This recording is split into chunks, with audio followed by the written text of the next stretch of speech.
What's up, friends and foes? Welcome to Let's Get Nerdy. My name is Corey, I'm Wyatt. and we are here to break down the jam-packed, absolutely bonkers season finale of HBO's The Last of Us Season 2. Wow.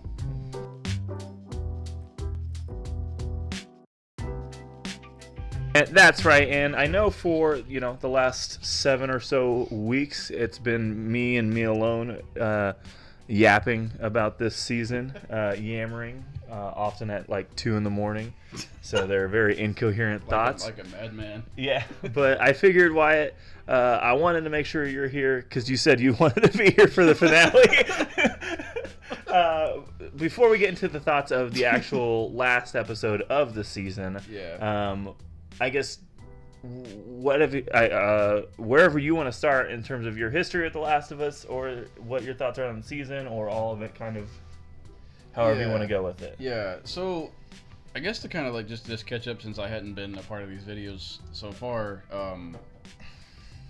my history with The Last of Us is kind of non-existent, almost. Mm-hmm. Not non-existent. It's, I don't know, this is someone who's never played the games. I started the first one a long time ago. Like when I first got my PS4, I bought the Spider-Man edition, and I bought The Last of Us with it, and never really played it because I admittedly have had a hard time with the controller, and then, but also just like some laziness and just kind of like falling out of love with playing games. And then I guess to go a little bit further down the timeline, when The Last of Us 2 hit, or Part 2, I guess technically, TikTok was a big thing, and that game, as we all know, is very divisive. Yes. And it caused so much turmoil, and even if you were remotely involved in the gaming world at all, I think that game touched you in some sense. Like you either heard about it, or you knew someone that played it, you knew someone that was upset by it, you knew someone that fucking loved it. And that, I think, was interesting in itself, and it kind of made me more curious about it. You know how TikTok works. I don't have it anymore, thankfully, but I randomly stumbled upon a spoiler clip of Joel, meeting his untimely demise, and it was fucking brutal, man. Yes. Like it's very brutal. It was surprisingly brutal, and it kind of it grabbed me in a way that like I didn't quite expect. I mean, I guess because one, it was very unexpected to see it anyway, but then like it's just an awful scene. And they don't, in the game, they don't cut away from it at all. Not it at is all. Yep. And with that TikTok clip was like it happened to be the whole thing. And it was kind of like one of those like train wrecks where like you see it and you want to look away, but you're just kind of caught in, you're like a deer in the headlights, if you will. Like you're just kind of stuck watching it. And and I guess, not to interrupt you, but like, oh, you're fine. Because I actually haven't talked too much about my experience with the game, because like I don't want to like give spoilers away for what could happen later next season and stuff like that. But the Joel's death in the game was spoiled for me beforehand. It wasn't from like I think I just had heard like Joel dies, and I had kind of written it off as a like whatever, could be a fake spoiler thing. But I also was like, yeah, but I could see it happening. It would, I could see that making sense. And I thought it would, like, if he dies, it would have been like at the end of the game. Yeah, right. So when in that scene when Joel like was it? Oh, it seems like you've heard of us before. Yeah. And it's like, because they have, and boom, like I was like, whoa. But yeah, and that very divisive game, that one. Yeah. Oh yeah, very very much so. To the point that like my roommate and I at the time, we didn't like get into an argument, but it was kind of like a kerfuffle, like because he was someone that like was very into those games and very into that story, and I don't know why, but I had a reaction to it, and it wasn't like I don't quite understand why I had such a strong reaction to that scene and Joel dying, but it made me like upset, and I was, I think, confused as to why he was so invested or intrigued with the story, and so like he was on his second playthrough at that time, Oh, really? And I think I was kind of like, what the hell? Like, why are you? Did that not like bother you? And I think I don't know. I just had like a kind of like a strange emotional reaction to it. But I just don't think I quite understood the Mm-hmm. storytelling and what they were trying to do and what they were going for, and I don't think I appreciated that enough. In that moment. Did you? Were you aware of the events of the previous game, of the first game, Yeah, of like what Joel had done? Yeah, and Okay. and that was I had watched most of the first game be played through like people playing it on YouTube or whatnot. And since then, like I've watched parts of the second game, not the whole thing, but parts of it, and so I did kind of understand it, and I don't know. I don't know. It just kind of turned me off to wanting to learn more about the game Really? after I had Okay. seen that clip and stuff. So I went a long time without really trying to put any effort into learning more about the game and the story and stuff. Really, I think until they had announced the TV show, I just didn't really care. I guess Well, that's understandable because like the other thing I think that affected the view of Last of Us Part Two is it's a very, very dark story. Yeah. Darker than the first one even, which is itself a dark story. Yeah. But it also came out in the summer of 2020 Yeah. in the midst of like all the lockdowns and like all of a very, tumultuous time. Yeah. And so I think that's you probably definitely could have fed into it because I think that fed into a lot of people's kind of enjoyment of it, kind of letting the outer world inform their view of the game itself. True. I said it kind of in the first episode here of I think to me, on me alone, The Last of Us Part 2 lived up to the expectations. When I first played it, I fucking loved it. I thought the gameplay was an improvement was a step up from the first one. But I also don't personally feel like it ever hit the highs of the first game. Is story wise, it didn't.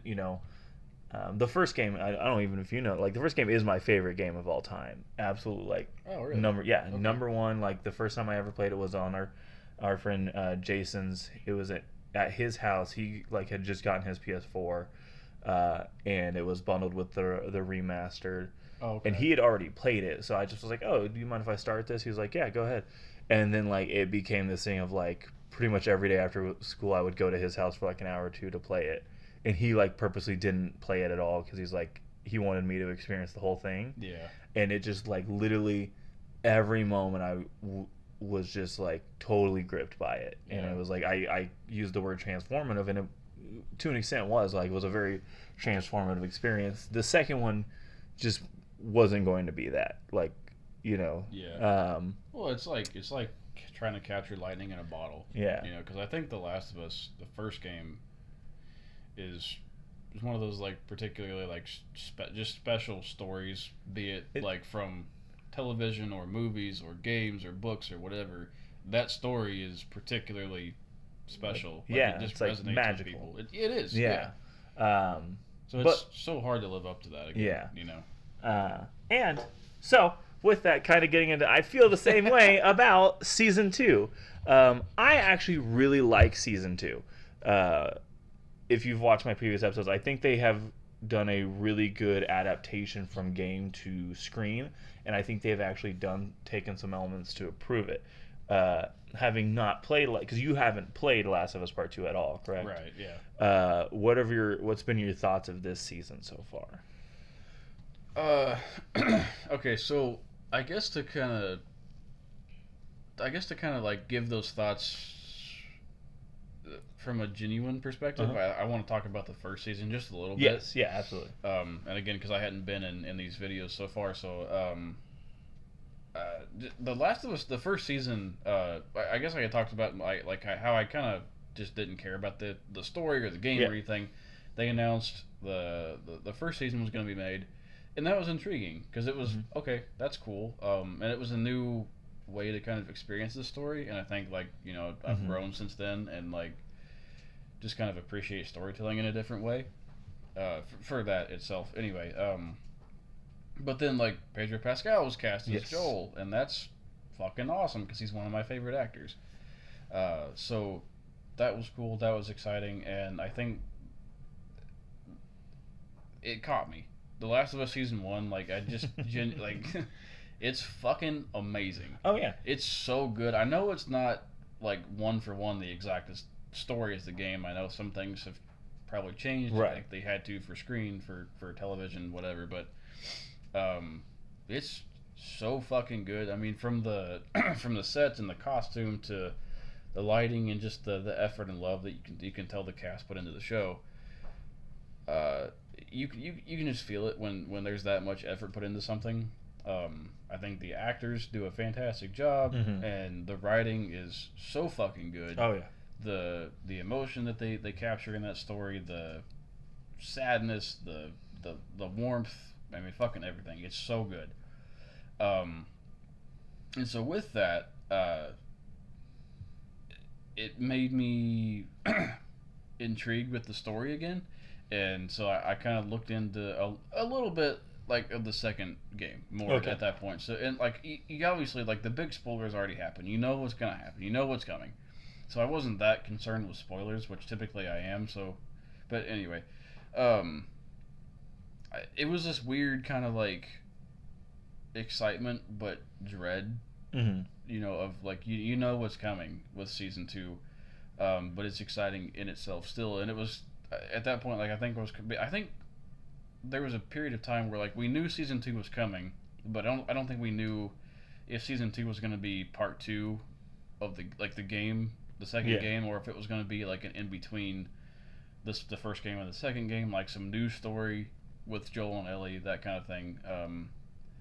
But you know, and then we find out it's going to be the second game. Yeah. And that was an interesting point in time because it was again like a time that I, from a viewer standpoint, like it was another opportunity to experience this story, and that was exciting because like I got to experience the first part from a fresh standpoint, I guess, if you will, and it really captured me. Like I understood at that point then like how just great this story is and how great these characters are and stuff. So it was exciting to see or to have that opportunity for the second part of the story. And with that, like I heard this quote from, and I feel like I'm getting a little bit off topic, but I'm almost wrapped up with what I was trying to say. There was an interview that Troy Baker did, and he was talking about why they decided to make this series like for television, and he was saying like Neil Druckmann is actually what kind of pushed him to be like, okay, that makes sense, let's do this, because I think he was a bit apprehensive to do it at first. Not apprehensive, but maybe kind of like, why? We've already done this. We've told the story. We've acted it physically. We've voiced these characters. I mean, why are we doing this again? And Neil Druckmann's quote was that this story is one of those stories that it's worth telling again. And some people just, and I'm paraphrasing, I'm not going to get the quote exactly right, but it was that not everyone's going to pick up a controller and experience the story, but this story is worth telling again so those people that won't play it are able to experience it. Yeah. And I appreciate that sentiment, and I think truly this is a story that's worth them having retold because it's just that fucking good. Yeah, absolutely. So yeah. Now with that, I think season 2, I like it. Okay. I like it. I like a lot of things about it, but I think kind of like what you said, I think it does suffer from a lot of the same pressure and a lot of the same faults. Not faults, but a lot of this. It doesn't quite reach the heights of the first season. Right. And I think that's one, like you said, it's very hard for it to have even been able to achieve. But I don't know. It's just such a divisive game and a divisive story. So, no, go ahead. Yeah, and so I no worries, and I guess I think that's just with the nature of like I've already kind of in people I know that like so for example my fiance has not played the game, and she has expressed kind of as obviously Joel is being actively in the story less and less. Her interest is waning as well, just because and I think that is such a removing Joel from the story in such a early in such an early moment is a bold choice to make, both in the game and this show. Um, just because, for the show, because people are coming for Pedro, because he's very much of one of the how do I say, he's very much one of the more talked about actors of the moment, especially with Fantastic Four coming out. He was just in Gladiator 2 for 10 minutes. But it's a very bold choice to make, and then I don't know. I have been very high on this season because I kind of mentioned it, and I've mentioned it in other videos, and you can watch other videos to see me be high of it. I think I enjoy Last of Us 2 or Part 2 a lot more than most people do. I just genuinely thought I've played it I've actually probably only played it once or twice compared to I literally play the first Last of Us every 2 years. Oh shit. So I've played it I know that story like the back of my hand. There's still some stuff that I'm somewhat rusty on for the second one. But I think in terms of the adaptation, so I think this season has, for me, how do I say this? Okay, let me put it like this. Because I know the second game is not as popular, and because I don't revere it as much as I do the first one, my expectations, I think, were a bit lower. And so I think I was easier to please than I was for the first season. The first season, I think, I love the first season. I do think the first season ultimately is better because it's just the better story, in my opinion.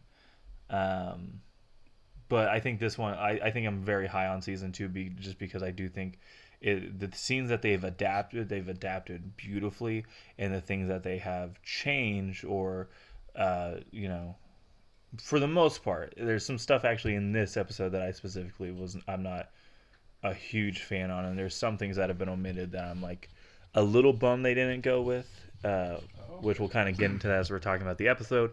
But for the most part, I'm very high on this season, and I'm really excited to see what they do with season 3. So yeah, definitely. And why? So what are your? I guess because I interrupted and kind of took the ball there. What are your other some of your thoughts on season 2? Yeah. Okay. So and I'll try to be quick to kind of breeze through this. I won't go page by page and scene by scene. But some of my notes here was just I think episode 1 was a good start. Yeah. For the series, or for the season, and it's such an interesting perspective because our heroes Joel and Ellie, there's something wrong. Obviously, they're not cool with each other. Or Ellie's not cool with Joel, and that sets you off with a point of discomfort from the start, which is interesting, I think. You meet Dina, you meet Abby. They do a good job of introducing some of these characters and stuff, and then it's not too big of an episode, I think. I don't know, there's not too much going on, I guess is what I was trying to say. No, I think they really use it as the first episode is setting the scene of the characters on the board. It gives a good stepping off point for the tone and the new characters and stuff. It doesn't try to throw too much at you too quickly, which I think was nice. But the scene that really stuck out to me with the first episode was it a New Year's festival, right? Mm-hmm. The barn dance, whatever the fuck. Yeah. That set was off. It was awesome. Oh yeah. It was awesome. It just made you happy, I guess, to see that, and just, I don't know, the lights, just people being happy. That was nice, and then of course Dina and Ellie having their dance and stuff. That was a nice scene. Again, that's one of those scenes that kind of just, it made you feel happy. And this is kind of a recurring thing that I've noticed with this show. I think there's so much fucking darkness with this show, or with this story itself, that when you do have those warm, happy moments, they shine really brightly, and they really stick well. Yeah, which is something that I think they changed from game to screen, is like because there's not as many. And again, my memory may be failing me here. Like there's in the game of in Last of Us 2, it is typically kind of the vibe of like we have one goal. Like there's not a lot of the pleasant like moments that we kind of get in some of the later episodes between like Ellie and Dina exploring Seattle and stuff like that. Yeah. And then that's because that barn scene, I said it in the episode. That is pretty much 1-to-1 what happens in the game, and it's just a fucking wonderful, beautiful scene. It's beautiful. It really is. And then to have that beauty like be so abruptly interrupted by, I think the guy's name is Seth, right? Seth, yeah. Yeah.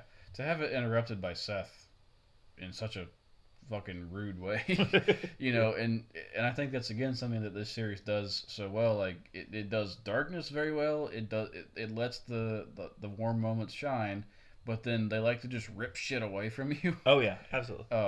And then again, it does that, and it again sets the tone for the rest of the season that the happy shit doesn't get to stick around. Right.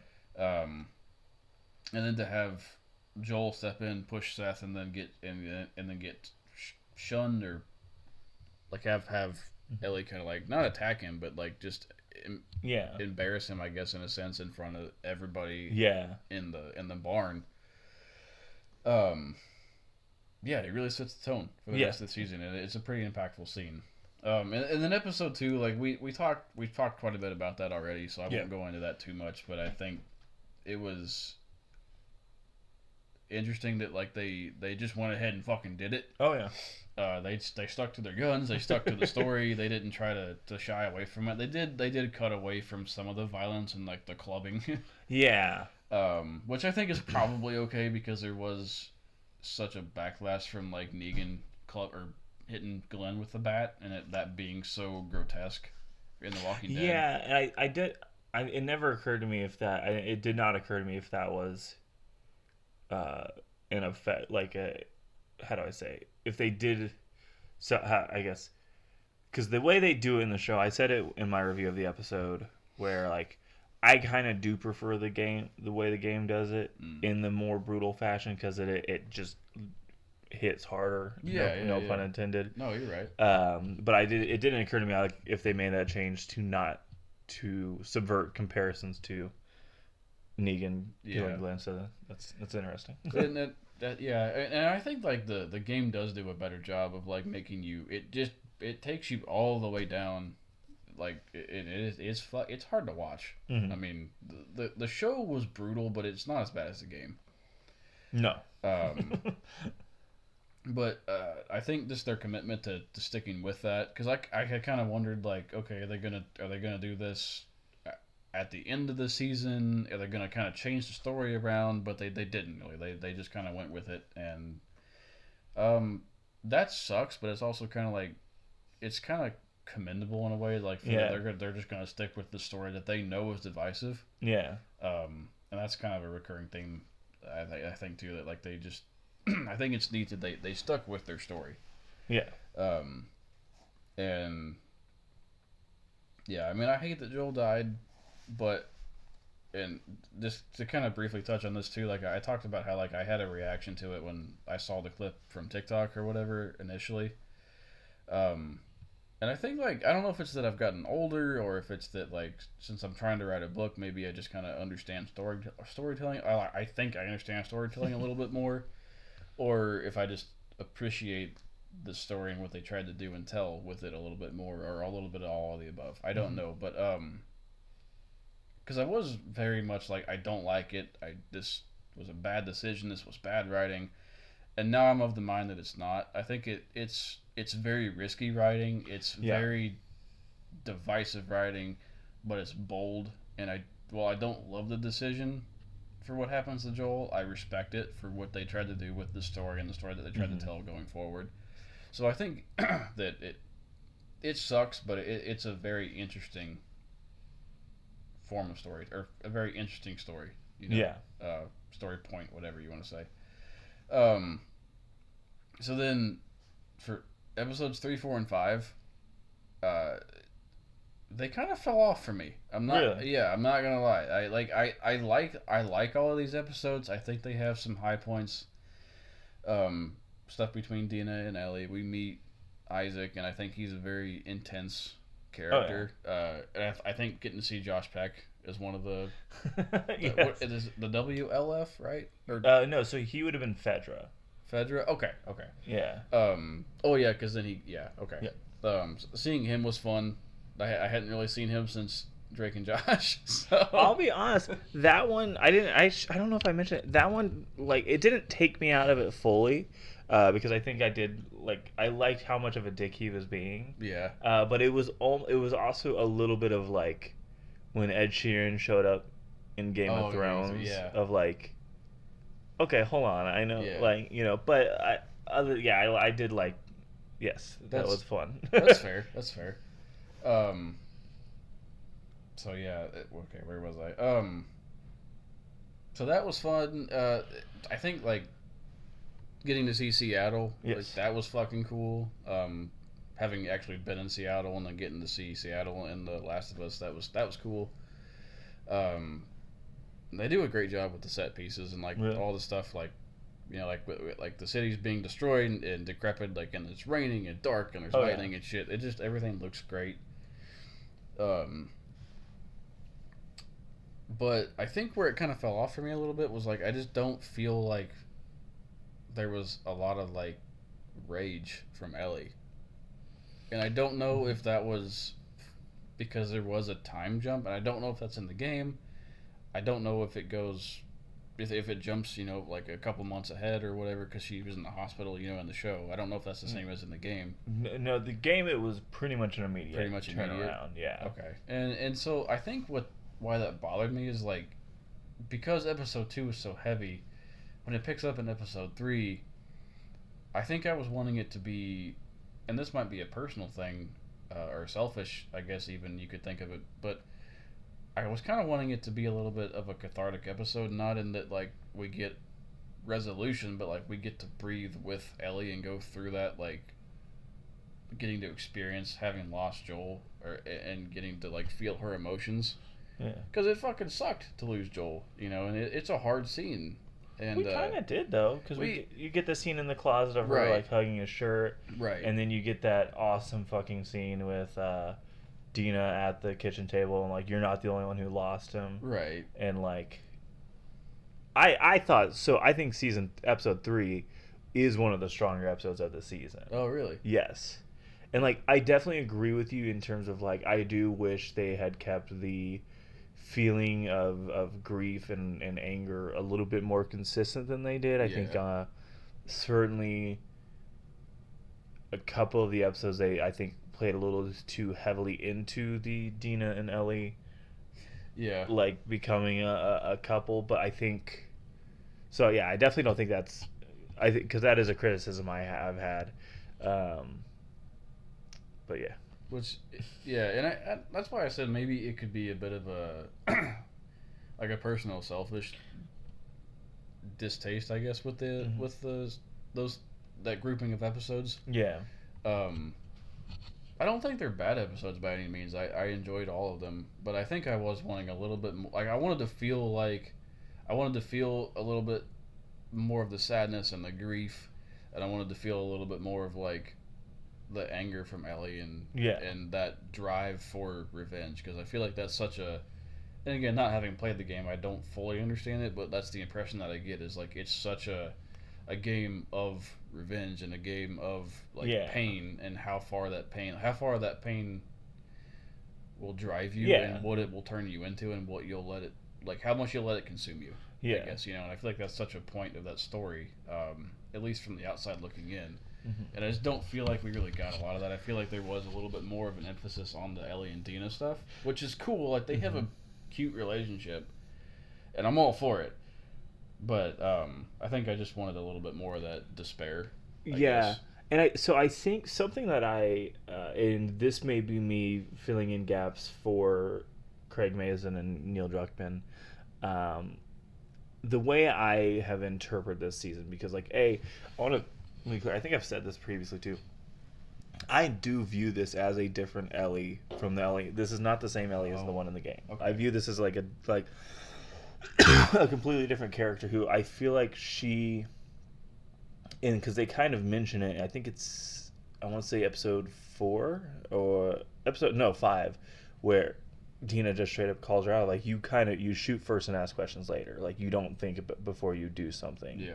And that's called out in this episode, and pretty much anytime Jesse talks to her. Yeah. And so the way I kind of view it is, when whatever feeling Ellie has in front of her, that's purely what she feels. Yeah. Of like, she just feels that emotion so strongly because she's kind of lived in a world where regulation of emotions is a weird thing, and in this, I guess, like, everything's kind of and the role she's been put in as like the savior of humanity, and then post like that, no longer being an option. I think she very much is somebody who just, like, if she's feeling that, it's all in on that feeling, and I think that's because I feel like that's backed up in I believe it's episode 5 when they're in the Seraphite forest, and Jesse and Dina, Dina gets shot and Jesse starts carrying her out, and Ellie sees the hospital, and without second thought just like beelines towards it. Like, as soon as she sees that, she's reminded of her goal, and just like almost like a shark of like sees the blood in the water, hones in on it, and like doesn't no other thought. And I think that's also explored a bit in this episode, kind of in one of the later scenes we'll get to. Oh, okay, yeah. And I think that is interesting because, like, it's, I mean, you get, like, I don't know, it's an interesting thought, I guess, because, like, on one hand, like, Ellie sees this future ahead of her with Dina, and it's such a, like, she could grasp at that and just go. But she does. She sees the hospital, and she goes for the hospital and for that lead towards Abby and stuff, and she does really latch onto that, and then that leads into that scene with I don't remember what that girl's name was. Nora? Is it Nora? Yeah. Oh, okay. That leads in, that scene, that was a fun scene, an intense scene of her being chased down into the elevator shaft and into the basement or whatever, and then Ellie beating the shit out of her with the pipe. Yeah. Which was, and I feel bad saying that, but like that's kind of what I was expecting to see when the season started, was that kind of brutality for Ellie, and to see her kind of slide down that slippery slope of like just anger and going too far, I guess, in a sense. But I did want to say one scene that stuck out to me in that grouping of episodes, and I think it's in episode 3. It is, yeah.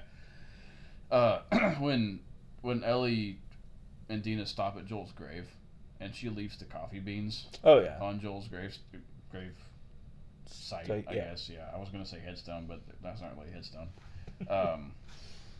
That scene that got me for some reason. Oh yeah. I don't know why. That was like it just hit really hard for some reason. So that was a nice scene. Again, I don't think they're bad episodes by any means. I do enjoy them all. I just was wanting a little bit more, I think. That's fair. And it kind of dipped a little bit for me. But episode 6, dude, fuck. That is by far, without a doubt, my favorite episode of the season. Yeah. My favorite episode of the series. And one of my favorite episodes of television, period. Okay, so you say it is your favorite episode of the series? It is, okay. yeah. That's, I think it might be mine, yeah. It's oh god damn. It's phenomenal. It's phenomenal. Like the roller coaster of emotions that they take you on during that episode, and it's all done so fucking well.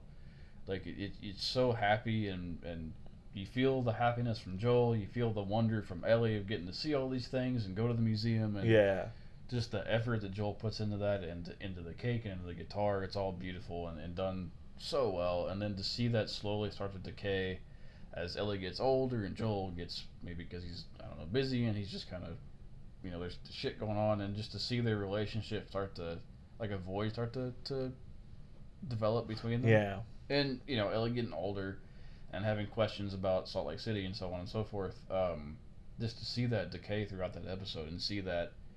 Because they hit you so hard with that happiness, and then they just start to take it away from you, to eventually, all the stuff with Eugene, and then when Joel says, "I promise that it'll be okay," and he sends her ahead to get the horses and shit, and then Eugene dies. Like, he kills him. And she knows at that point, and it just kind of boils over, and it leads us. Well, we get the conversation with Gail where, she just totally fucking throws Joel under the bus, and that was nice because that was a question that I had from the beginning of the season. Like, who the fuck is Gail and who the fuck is her husband? Because I don't remember Joel killing anybody. Oh yeah. But that brought that around, so that all made sense. And that paid off. She is an original character. Is she? Yeah, okay. she's not in. Yeah, she's not in the game. Okay. Eugene's mentioned, but I don't really? think not to this con. Yeah. Oh, okay. Like the pot farm that they're in at the beginning of the season. Yeah. That's Eugene's. Yeah. Okay. Yeah, and it was just like Joel. Like, he's still Joel. Mm-hmm. He's that faulted character of he fucking kills people. Yeah. But he did it out of what he thought was like protecting the community. Yeah. Even though Eugene, all he wanted was to see Gail one last time before he died. So it's and that in itself was such a complex decision. Which, not to be insensitive. Yeah. It's not. No, it's Joel's Joel's mistake was lying about it. Exactly. No, it's the right. It's the right thing to do in the apocalypse. Yeah. But it's so simple, yet there's complexity in it.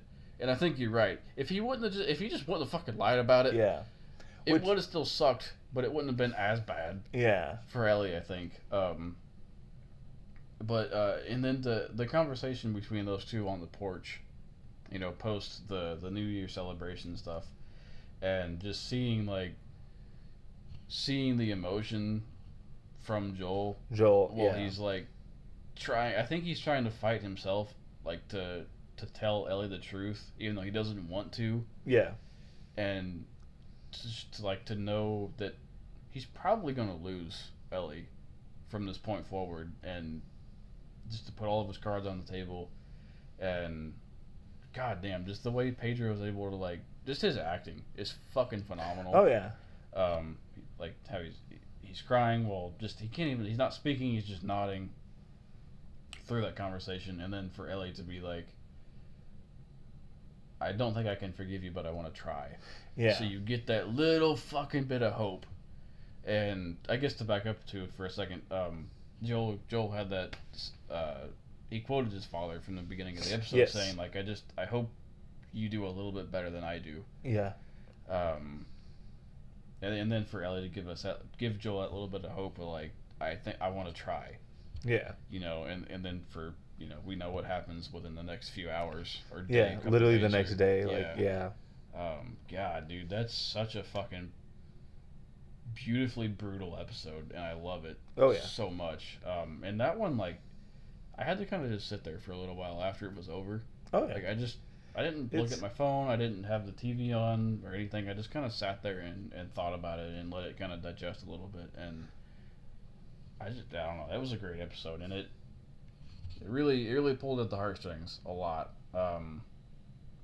But that brings us to the finale, and I'll let you take Episode 7. Yeah. That's right. And at the very beginning of the intro, I did mention, I called this just an absolute jam-packed, bonkers season finale, and I meant it. There is a load of stuff after the last few episodes that I think anybody who's played the game had the thought of how. So what I'll say is, the way they ended this episode, the moment episode 2 happened and Joel's death happened, anybody who played the game had an idea of where the season's ending, and my prediction was, yes, it's going to end with the Ellie and Abby standoff in the theater, and I think everybody who played the game had thought of how are they going to fit everything into this season to be able to get to that moment. And they just decided to all shove it into this episode. This is, like I said, super, like, and somehow I will say, like, they managed to do it all in the span of an hour. This wasn't like an extra long episode. And for the most part, I feel like they managed to do it all without feeling like it was forced or rushed or any, like, there are a couple of moments I think that could have been cut. There's one whole sequence that I think could have been cut entirely, actually. But I think they did an excellent job of using the frantic pacing of the episode to kind of inform the emotional state of Ellie, and used this episode to really ramp up her lust for her bloodlust, or her lust for the revenge that we were kind of talking about earlier. So the episode kicks off with a fairly intense scene of Dina and Jesse removing the arrow she was shot with in episode 5. And this also includes the beginnings of Jesse putting together that Dina is pregnant. And before, and this is before Daddy Ellie comes knocking. And Ellie and Dina end up having this just heavy conversation. I don't know if I've told you this. I think Isabella Mersad is the MVP of the whole season. I think, and that's particularly why I've liked these, like the 3 episodes you said you didn't like. Yeah. You said you hated it, actually. Hold on, wait a minute. I think she and Bella Ramsey have just consistently had awesome chemistry in both the, like, this sweet, like, heartfelt moments, but also kind of in their moments of contentious moments. Ellie and Dina they end up having this very heavy conversation of Ellie recounting the events of her torturing Nora in the last episode, and then her leaving, and then instead of, you get the reveal that she didn't kill Nora, that she left her to turn, which is equally as, like, it's a little bit fucked up, but I think later in this episode you kind of get the feeling of maybe Ellie also didn't have the stuff to do the job, like she was able to torture her, because you can kind of come back from torturing somebody, like, she might have trouble making that final decision, this version of Ellie, at least, because in the game she does not. She kills the fuck out of Nora, and then she also recounts the events of confesses to Dina what Joel had done in Salt Lake City, the killing of the people at the hospital, and that this is the reason they tracked Joel down to Jackson. This is all revealed in this conversation, and I have right here in my notes that what I love about this, and I love about the consistency with the character of Dina, is that she doesn't have this huge big reaction to the news from Ellie. She, like, almost as soon as she hears it, just responds of, like, we need to go home, of, like, just like, we just need to get out of here. And I think it continues the thread of Dina always kind of being the rational hand on the wheel. Like, that's what I've loved in the 3 episodes of them getting to this point of, like, Dina was consistently the one, like, this is what we need to do, we need to think about this through, and, like, kind of being the one to almost, like, center Ellie of, like, hey, we're here to kill somebody, but, like, we need to know what we're doing first before we do it. And I think this was a really good, like, her able to showing that Dina has this just innate ability to compartmentalize the way she reacts to just these wild, insane events, because in episode 5, it's revealed that, like, the first person she killed was when she was 8, because she snuck out and played, and she allowed, and now she, like, almost I feel like exemplifies a need that she always has to be ready to respond to whatever is happening, because of the one time she wasn't, very, very Batman-esque, which is funny that Isabella Mersad is a Batman-esque character, because do you know why, Wyatt? I know. Nope. I don't. Do you know who she's set to play? Sure don't. Batman. No, she's Hawkgirl. She's Hawkgirl in Superman and Peacemaker. Really? Yeah. In Peacemaker? Yeah. Huh. Okay. I don't. Have you seen the trailer for Peacemaker season 2? No, I have not yet for season 2. Because it played at. I've only seen because I played it in front of a bunch of the Last of Us episodes.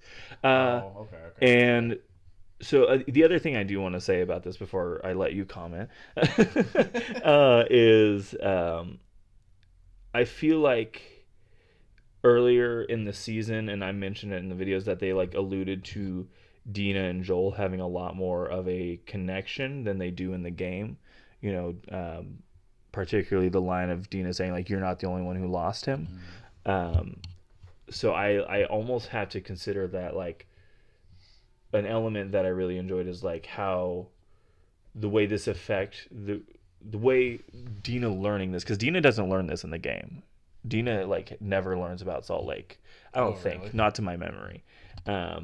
But like the way it affects the way she may like remember Joel or view Joel, somebody that she like to an extent respected and admired, I thought was a really interesting choice. And yeah, I just fucking loved the scene. What did you think of it? That scene in particular was great. And I do like, again, the connection that those two have and their chemistry on screen together, both the actors and just the characters themselves.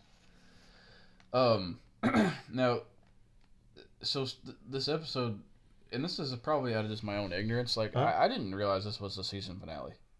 Oh, really? I fucking had no idea. Well, yeah, because what fucking TV show has 7 episodes in a season? That's also true. There's always like 8 or 10. Yeah. You know, somewhere in that realm of episodes. But I think I didn't realize this was the finale until the next day at work. I was talking to my coworker, and then we saw something online about it being the finale, and I was like, really? Yep. And I think so. So like from that perspective, like it made the episode not feel. I don't want to say it made it feel flat, but it made it feel flat to me, because I think like I was internally prepared for next week's episode. Yeah. So the cliffhanger didn't quite hit as hard as I think it would have had I known prior that was the season finale, and not knowing the story from this point. Like, I know bits and pieces of it, and I know the idea of what happens, but it's still very, very murky to me. So I don't like. I know there's a conflict or a fight in the theater. Like, I knew that was coming. I don't know what I didn't know what happens. So I think the episode was really good, and like you said, there was a lot in it. But I think it's interesting though, like how we pick up on different things. Yeah. Because I think you were very honed in on the interactions between the characters and stuff, and I think one thing that kind of stuck out to me was weirdly, I don't know why this, like I was so hyper fixated on this, but like, why did they stay in the theater? Because it seems to me like that's a building that's meant to draw attention to it. And I know, like, you're an apocalypse, like, you're not going down the street looking for something to do, but, like, your eye is going to gravitate towards a building it's got a big marquee on it and all that kind of shit, you know?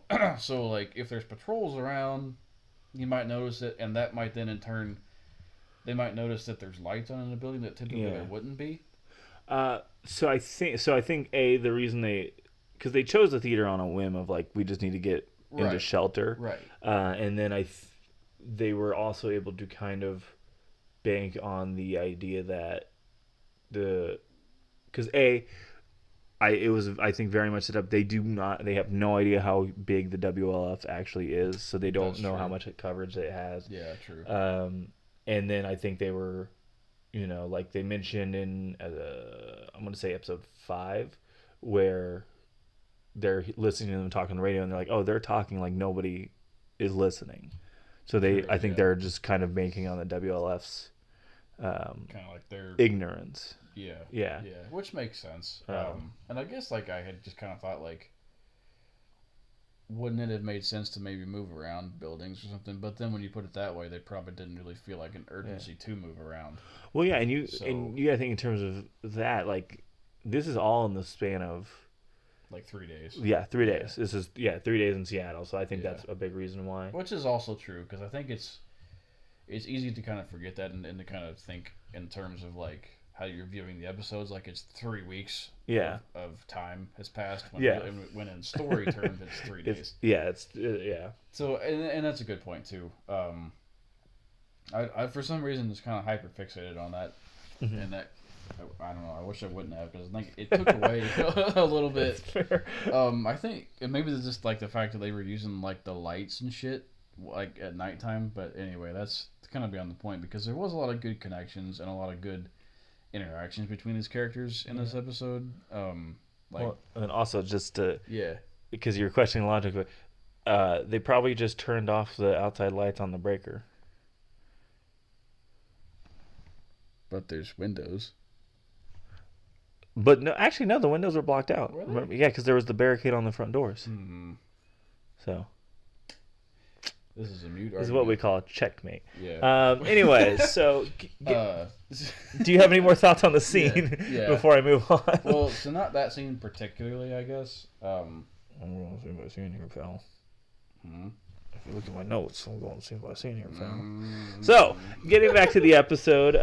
And going back to Jesse, in this episode we do get a lot of Jesse being kind of a moody boy throughout the whole episode, going between giving Ellie the silent treatment to reading her the riot act, and throughout the episode, initially we get a confrontation between him and Ellie as they're leaving the theater about, initially it seems to be about her relationship with Dina, but it soon looks to be more so him guessing that Dina was pregnant.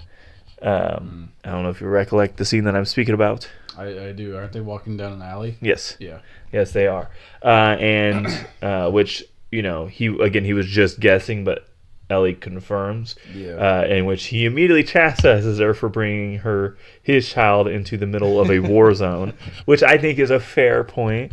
This is kind of one of those episodes like Jesse's an asshole about the things he's saying, but he's not wrong either. He's not wrong. But I mean, to Ellie's defense though, like she didn't know. Idea. Yeah, and then but okay, so she didn't know. Yeah. But then she did, and Dina was like, "Hey, I'll stay or go with you. If you want me to stay, I'll stay. If you want me to leave, I'll leave." Yeah. And Ellie was like, "All right, let's do this." That's true too. Yeah. Although I don't know if Jesse knows that. But this scene's then immediately followed by them witnessing the WLF chasing and kidnapping a Seraphite, which one of the WLF soldiers is the gentleman with the butt chin from episode 4. I don't know if you remember. The intro it's so like the intro of Isaac, he's the Federal soldier who gets out of the truck with him. Yeah. And then he's fucking Seraphite or fucking animals. Yeah. Seems to be a real asshole. This one. Yeah. And we then, Jesse stops Ellie from intervening, maintaining that he is not willing to die for any of them, meaning really anybody in Seattle that isn't whom he came to rescue.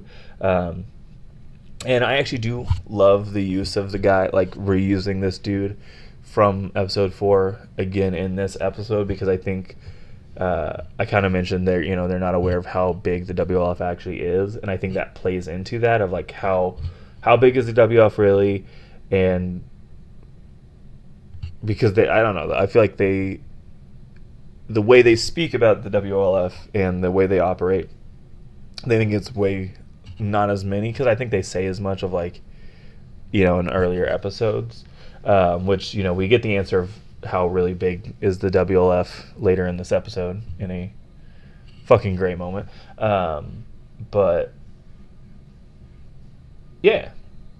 What do you think of, I guess, what have been, because that's something you didn't touch on, what has been your thoughts about some of the Seraphite stuff and like the learning of that war?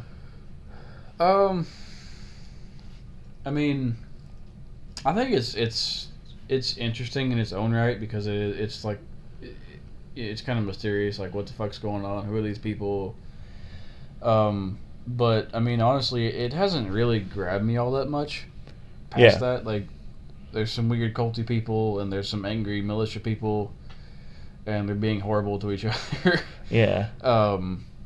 I think like Isaac is a really interesting character in his introduction scene back in episode 4, right? Yeah.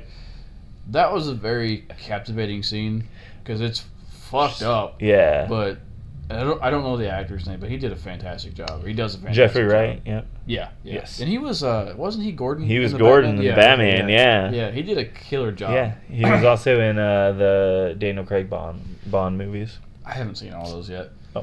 Oh. But anywho, yeah. So like, I don't know. I just don't really have much of an opinion on it because like I don't know who to side with. I don't know what each side really stands for, other than like the Seraphites have a deity, if you will, and the WLF are just some angry people with body armor in Seattle. Like, and that might just be my own ignorance of not understanding something or missing something. Well, and I think that's kind of played purposefully because like I feel like they've kind of ranged in how they've with the WLF they've kind of shown them as a militia and hunting, chasing down these people and massacring groups of the Seraphites.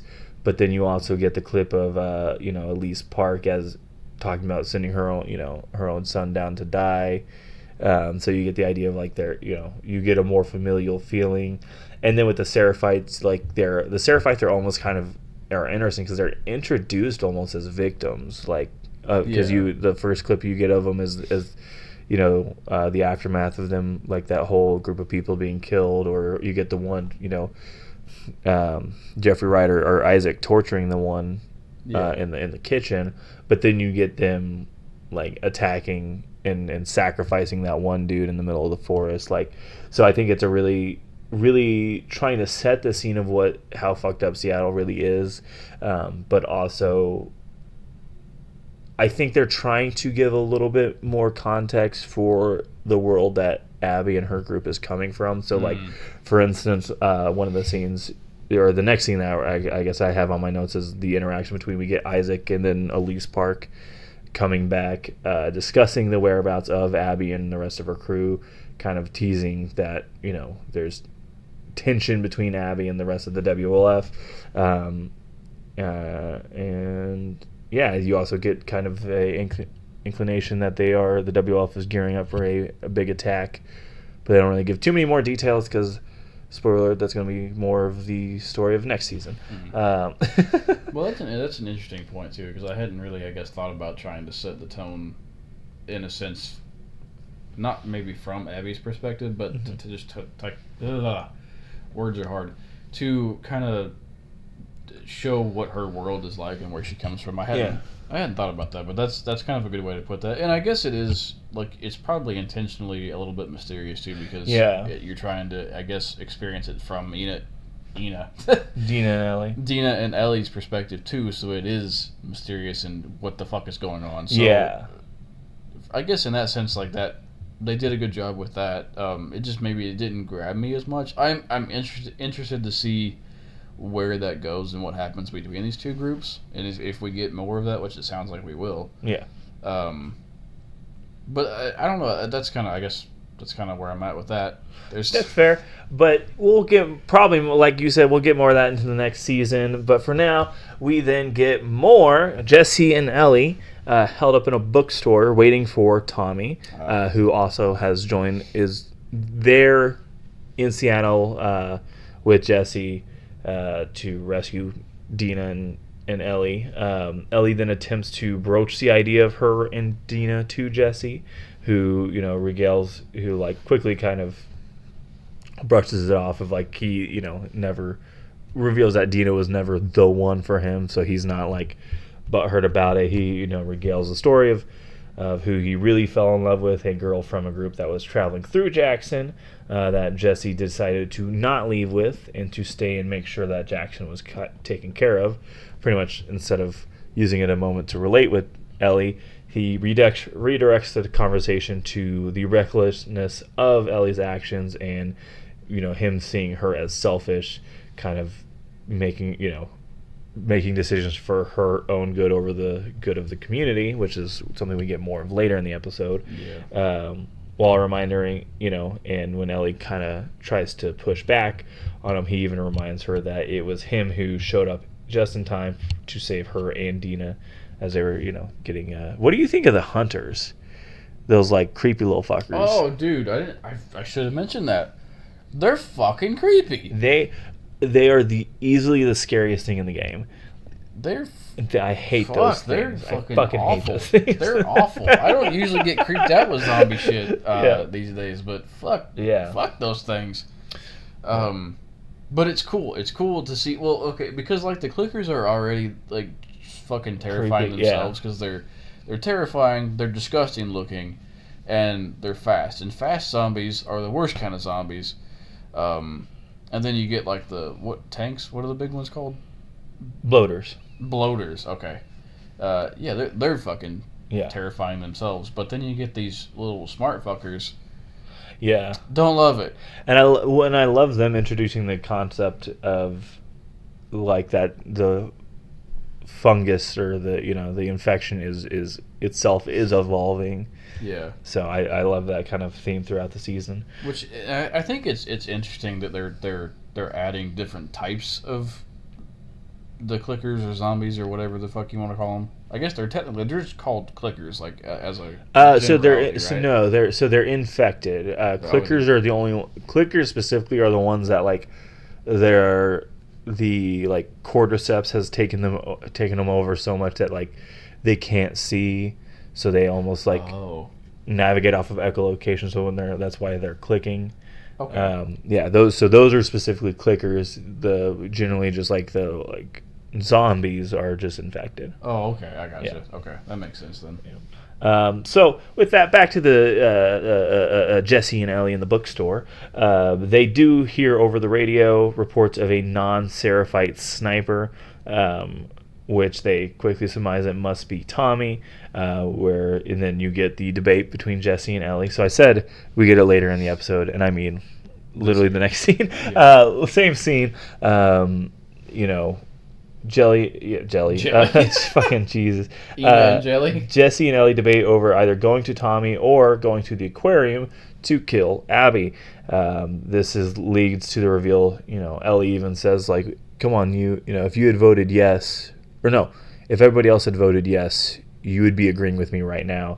Where Jesse reveals that he, in fact, voted no, because he revealed, citing again that it wasn't Ellie and Dina going for this manhunt was not good for the community, and Ellie with the awesome line of "fuck the community, my community was killed in front of me," indicating that, which is like a really loaded line considering they were just talking about, like in the previous episodes, like Ellie being like, "Oh, I'm going to be a dad," and growing this relationship with Dina, but like when faced of letting go of this like revenge mission, like that it's all Joel, like still kind of holding on to the like Joel's her only person.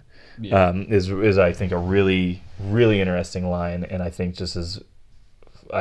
Bella Ramsey just delivers it in just such a fucking awesome way, and I also think that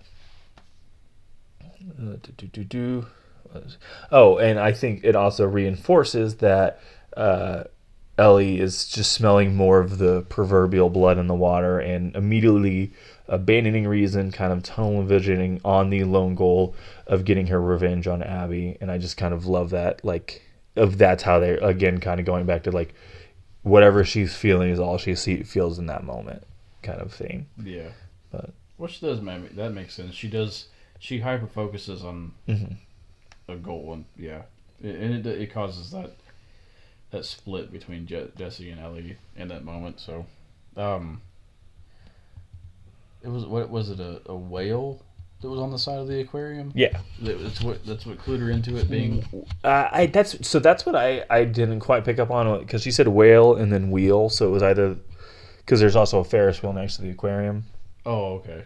So it was, I think, wheel, and I think so I think maybe also could be both.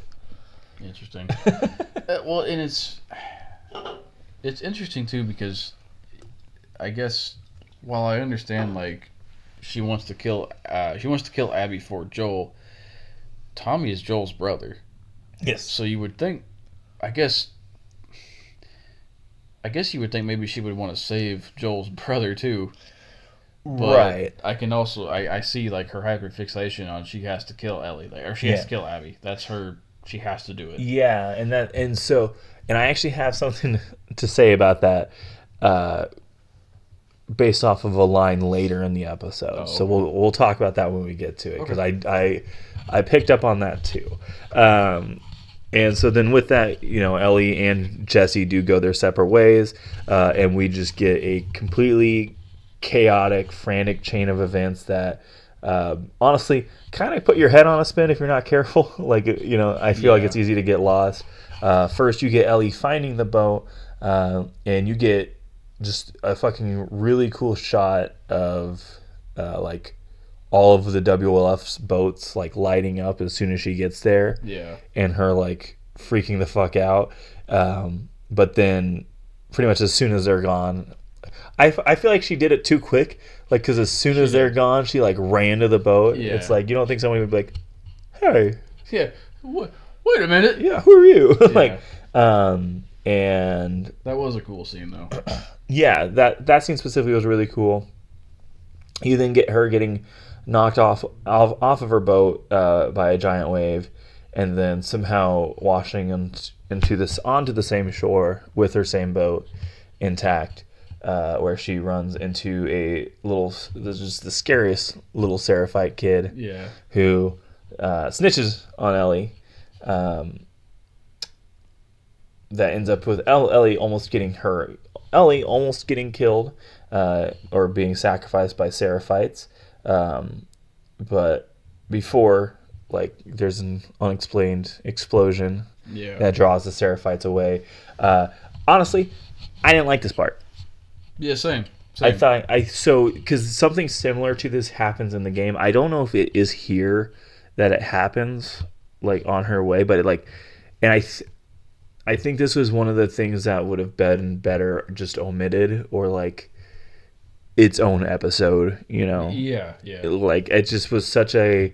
I think the imagery of Ellie in this is pretty quickly get back to her beelining towards the aquarium, but I just think it. I don't know. It just was such a random wait, hold on, what's happening, and then she just kind of gets out of it by luck. Yeah. It just, to me, it didn't do much to serve the story other than just hold on, what are we doing here? Because I think they're trying to kind of using it as a way to tease what's happening on the other side of the island for next season. Yeah. Which that might be somewhat spoilery for the game, so I won't talk more about it. But I just think it would have been omitted. But luckily, again, it wasn't a very long scene, this one. Very quickly, we get her back to, like I said, beelining towards the aquarium, and sneaking through it to where she finds not Abby, but de-aged Jake Gyllenhaal and Mel arguing about something that, they're arguing, where you kind of get, how do I say this? Where Mel and then Owen both notice her as she has both of them at gunpoint. Yeah. And I kind of like the scene because you do get Ellie having to go, or having a go at Joel's map trick. She tells him I'm just trying to find Abby. Yeah. You should I love the inclusion of this because I forget if they did it in the game or not. Again, it's probably been it's been since season 1 of Last of Us since I played part 2, so I don't have the best memory of it. But how do I say this? I feel like it plays into something I mentioned earlier of Ellie not being entirely prepared for the brutality that the journey may call for. Yeah. It seems like she is doing this out of well, I know this is what Joel does, so this is what I feel like I should be doing right now. True. True. And because when you get Joel doing it in the first season or in the first game, it is this it's just direct without question of you do this, you do that. Joel knows what the fuck he's doing. I think this is such a good flip side of like, she almost doesn't sound confident to do it. Like she is just like, That's a really interesting perspective. Because maybe she's just not quite equipped enough, like inside, like with her heart to do these things. Maybe she has too much good in her heart to do it, and like that's something that I think maybe Joel lost along the way. Yeah, Was that give a shit, and I don't know. I just never had thought about that. Like maybe she's just not there yet, and like, well, and like it is, so it kind of runs back to the like she shoot first, ask questions later of like, it almost reads that she wasn't even prepared to reach this far.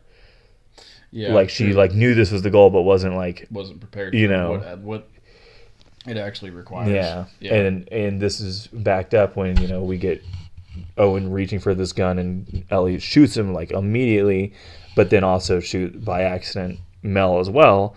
And when Mel reveals herself to be pregnant, Ellie like just totally panics and fails to act to save the baby. Not like she fails to save the baby. It's not like she makes a conscious decision to not save the baby. She just kind of panics. Yeah. And I think it really again plays into that fact that like, despite being on the precipice of an adult, like, because she's only 19. Mm-hmm. That's something that's kind of I guess mentioned in the last episode. She is 19, so like she's on the precipice of being an adult and like on the precipice of, I guess, being more mature, but there's very much a scared kid without her dad, you know? Yeah, exactly. And I think that's a good point too, because like I talked about like 2020. I think I was, what were we, 21 then? 2020 we would have been 21, 22, 23. Fuck. Well, no, I was born in 97. You were 98. Oh, okay. So I would have been 22. And, I mean, like, I talked about having, like, an emotional reaction to the fucking TikTok clip. Yeah. So, a 19-year-old being put in that situation, it absolutely makes sense that, she would fucking panic. From, like, you get it, like, the idea of, like, I'm gonna fucking fuck this person up. I'm gonna, you're gonna do all these violent things, and then when you're faced with that... Yeah. Yep. Often it seems like you just don't. Yeah. And the scene with Ellie and Mel and finding out that she's pregnant, and then like she's just shot this pregnant lady, and oh fuck, Dina's pregnant. What if this was Dina? And like, there's so much that hits her so quickly, and it makes complete sense that she would panic and not know what to do or how to do anything, or just freeze. Yeah. So. And I do want to. I have actually my notes here. I want to give a shout out to the actress who plays Mel. I think Ariella Barer, Barer. Barer. She was in Marvel's The Runaways, the show that was on Hulu. So I don't know if you've seen that. I did not see that. It's a pretty good one. Because I read a lot of the Runaway comics as a kid. Okay. So the show is pretty good, and she's really good in the show. But she's also very good in this show, because very rarely do you see a person who like so effectively portrays the act of dying.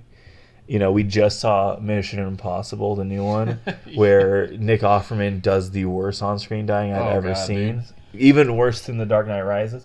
But, like, the way, the actress who plays Mel does it, like, her trying to coach Ellie immediately through the process of, like, as she's, like, kind of losing her faculties and her grasp of reality,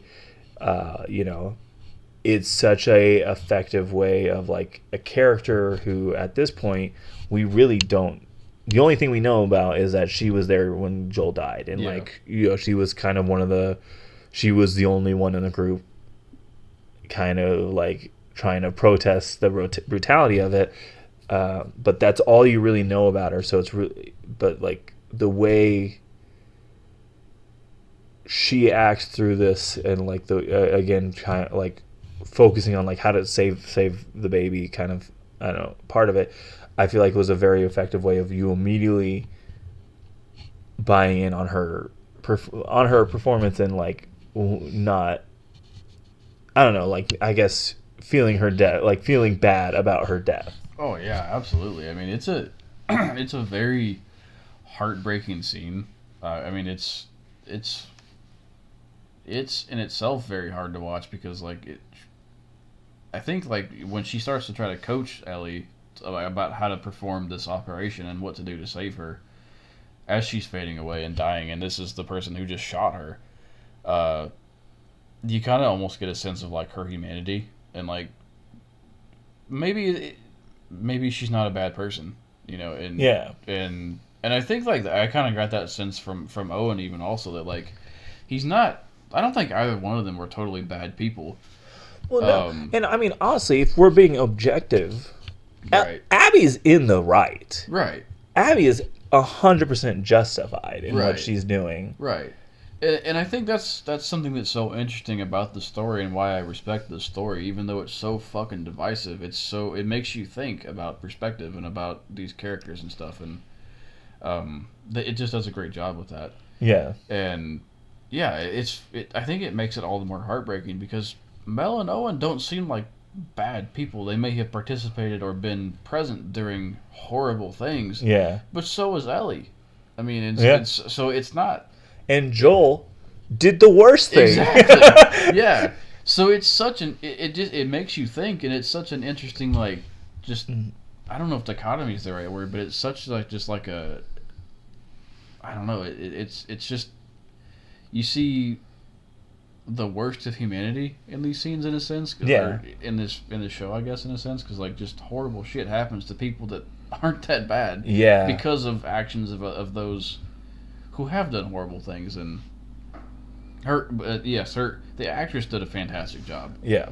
Because I mean, I don't know. She did a great job as she's fading away and trying to explain these things, and then for her to ask like, "Is everything okay? Is it okay? Is it okay?" And she just wants that reassurance as she's dying that her baby's okay, and Ellie is just frozen and can't give her that.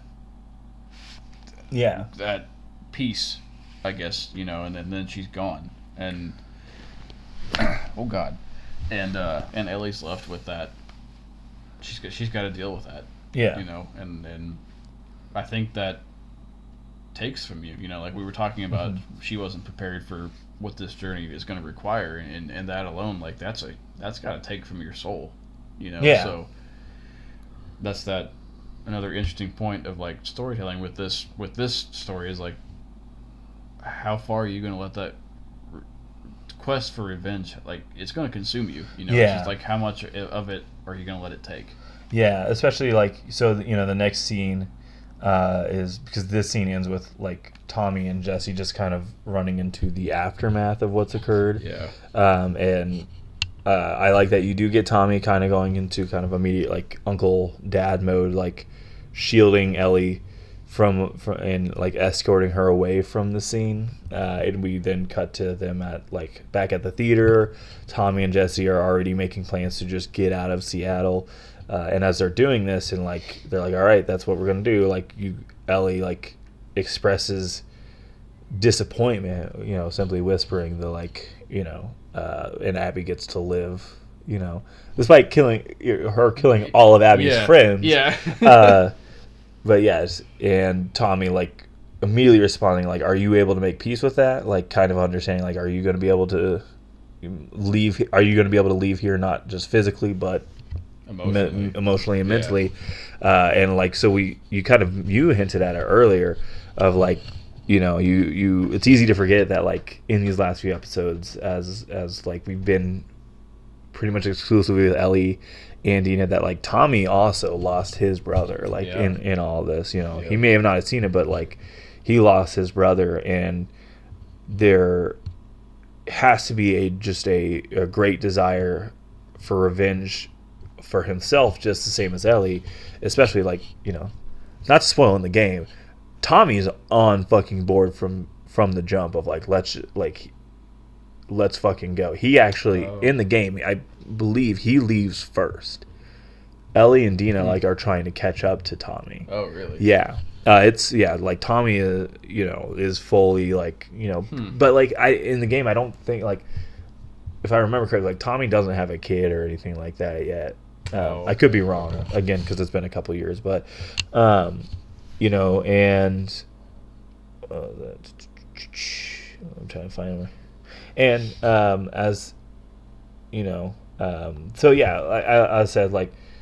I even actually have here in my notes like Tommy was all about seeking revenge, so it is an interesting flip side of him like the role he plays in Jackson having to force himself to just move past it in favor of the community like Jesse has too, and with that we do get the Ellie thanking Jesse, who he kind of teases a little bit that like it may not have been his decision but ultimately like yes, it was his call to go save Ellie, and Ellie responds like, "Oh, because you're a good person," and I kind of like him like nodding at that of like, "Yeah, for better or worse, it's me trying to be a good person."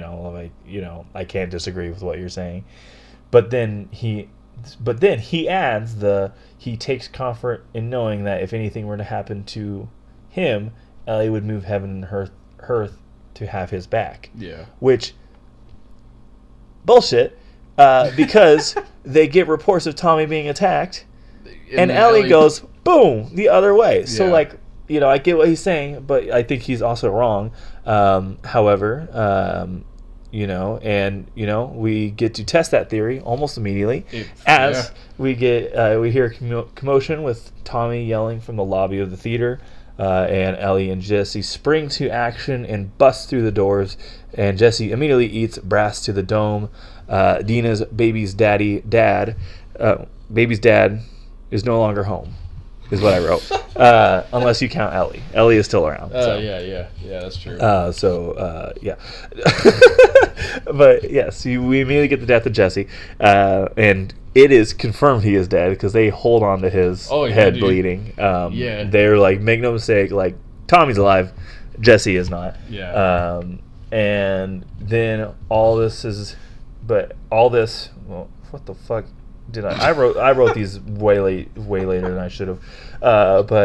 It's revealed that Abby motherfucking followed Ellie back to the theater, and just a little bit you get as of Caitlin Dever, who played Abby in the season. She may not have put on like the muscle that Abby has in the game, but I think of anybody in the show that doesn't play their character, like Jeffrey Wright plays Isaac in the game. Right, I did hear that. And then the lady who plays I forget her name, but the Firefly lady in season 1, who initially Marlene, I want to say Marlene, yeah, she is the same actress. Oh, okay. So anyway, like Caitlin Dever is the best like 1-to-1 of how Abby feels. Like she feels exactly how Abby feels in the game to me. Oh, okay. And like just a little bit of it you get like she hits the personality of Abby perfectly. Just the immediate like anger you see in her swell up as she sees it is Ellie coming out from behind the bar and ending them with a scene of like just the I let you live and you fucking wasted it. Yeah. And just I really love it. And then the episode ends with the harsh cut of Abby waking up and walking out to survey a football field of a society. Yeah. Like kind of the flip side of earlier in the season they happen upon Jackson and they're like, oh, this is way fucking more than we bit off, right? Or that we were prepared for. And I feel like this is the flip side of like, oh, Ellie and them don't even know how big the WLF really is, right? Yeah. I just kind of love that this whole ending sequence because it is pretty much 1-to-1 what happens in the fucking game. And I just think it is fucking so good. I'm saying fuck way too much right now. What did you think of it, Wyatt? Yeah, it's so.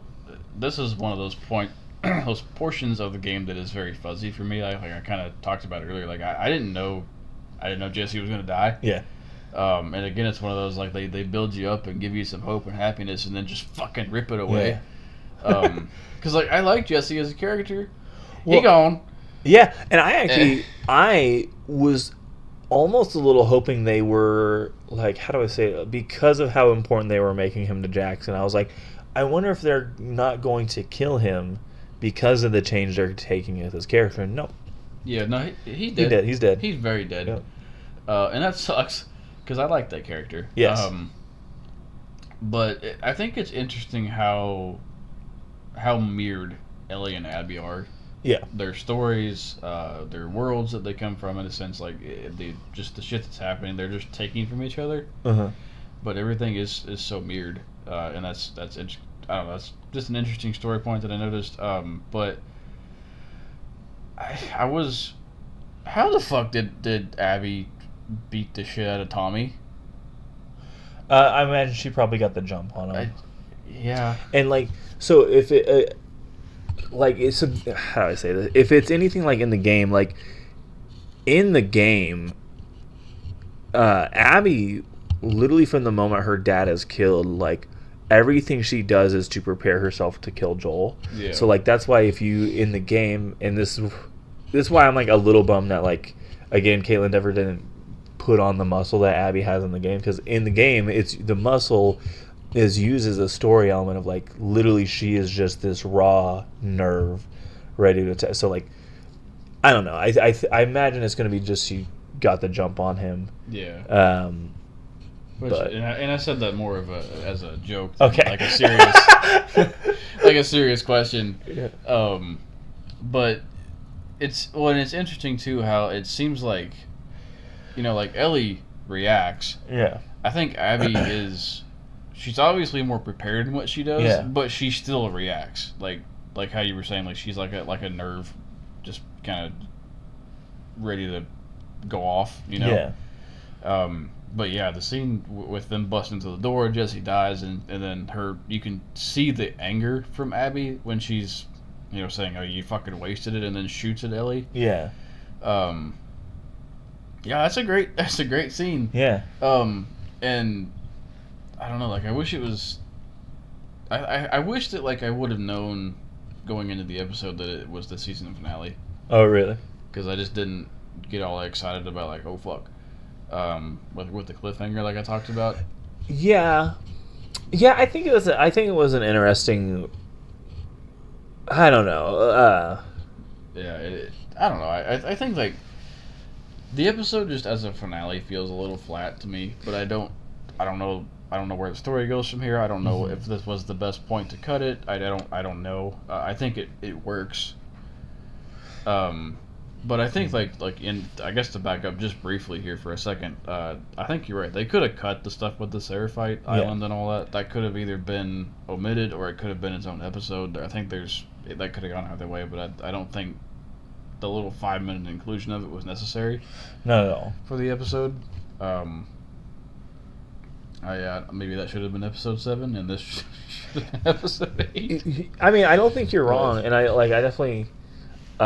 This is where, you know, I feel like I'm Thanos because I have the curse of knowledge of like I know how the game goes, so I kind of I have an idea of how they're gonna map out season 3. Yeah. And I think this is a pretty good spot, but I understand why it does feel flat because it objectively just as without the game involved, it does feel like it. Like I do not like it when a season ends on a part 1.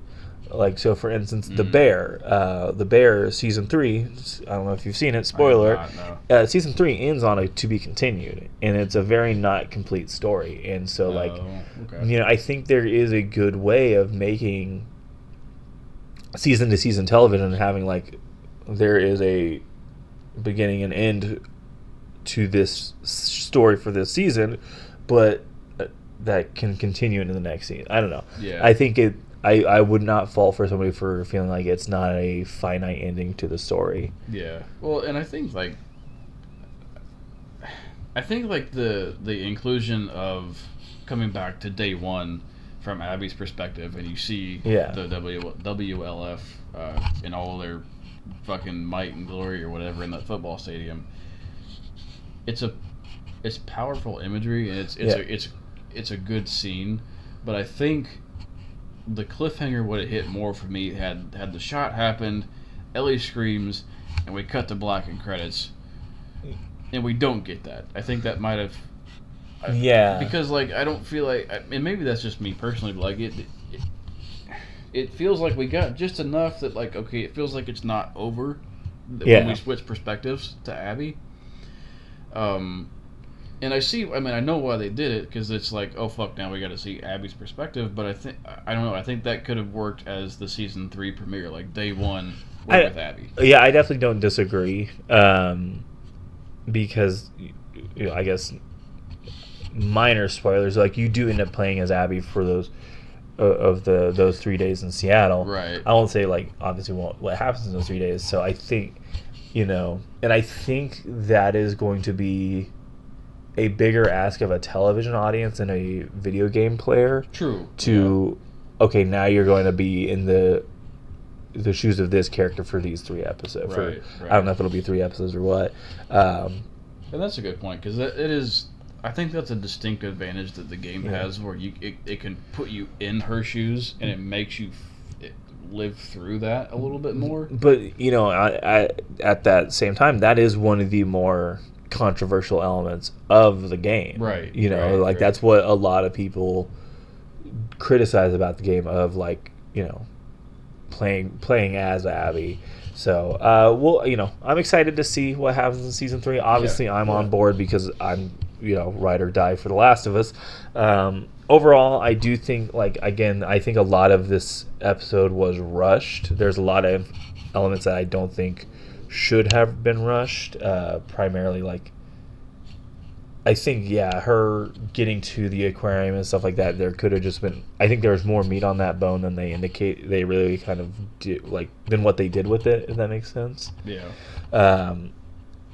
But everything in the vacuum of the scene or episode, I think was great. Everything on its own, except for the Seraphite thing. The Seraphite thing, I think, was just such this weird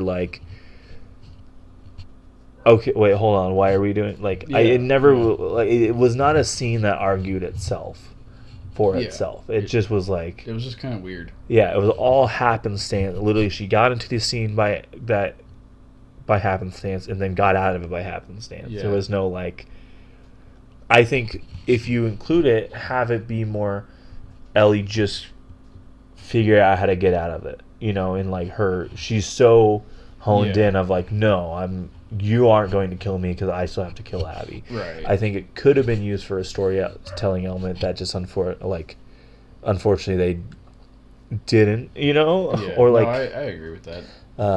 But overall, I think, like I said, I don't think as a whole I did love this season. I'm more than happy with it. I know that I guess not everybody feels exactly like I do. Right.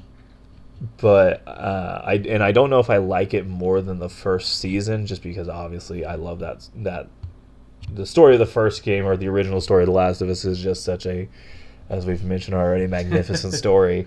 And overall, I think any of the changes that were made from game to screen were honestly for the better. There's very few things that were changed that I was like, I didn't like that. There was one thing that was left out of the show that was in the game that was kind of teased in the show too, that I'm like, I'm kind of bummed they left it out, which there's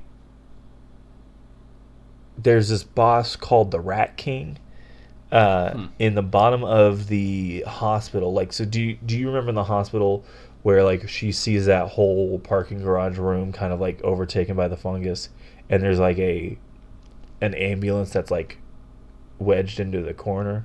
Vaguely, yeah. So in the game, that ambulance opens up and it reveals this huge fucking infected that has just been stewing down there in a vault, and it is freaky as shit, and it is hard to kill, and it is one of the more fun aspects of Last of Us Part 2, and I'm a little bit bummed, because they teased it, and you were down there, and like they designed that to be the exact level of that part of it, and we just didn't get the Rat King.